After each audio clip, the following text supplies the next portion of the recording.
Après avoir discuté avec le président nouvellement élu Donald Trump, le président sortant Barack Obama s'est engagé à rassurer les alliés des États-Unis que Trump maintiendrait des liens avec l'OTAN. Encore une promesse qui ne sera pas tenue?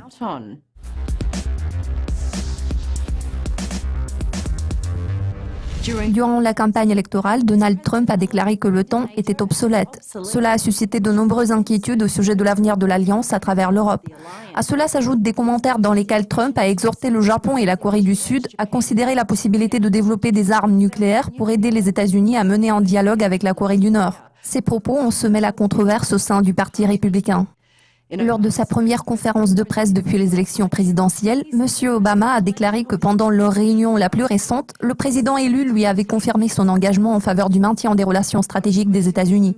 L'une des fonctions les plus importantes que je peux endosser est de leur assurer qu'il n'existe pas d'affaiblissement de la volonté des États-Unis en ce qui concerne le maintien d'une relation forte et robuste avec l'OTAN. Nous reconnaissons que ces alliances ne sont pas seulement bonnes pour l'Europe, elles sont bonnes pour les États-Unis et elles sont vitales pour le monde, a déclaré M. Obama.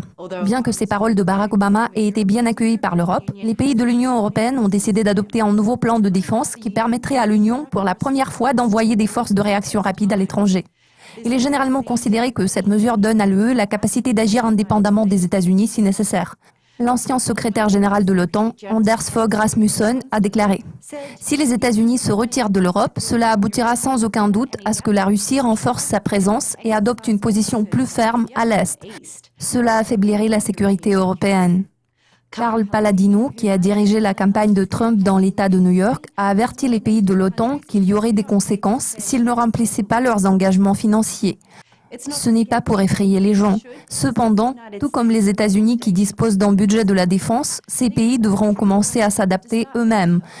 En d'autres termes, les temps changent. Le week-end dernier, l'actuel secrétaire général de l'OTAN a adressé la mise en garde suivante à Donald Trump.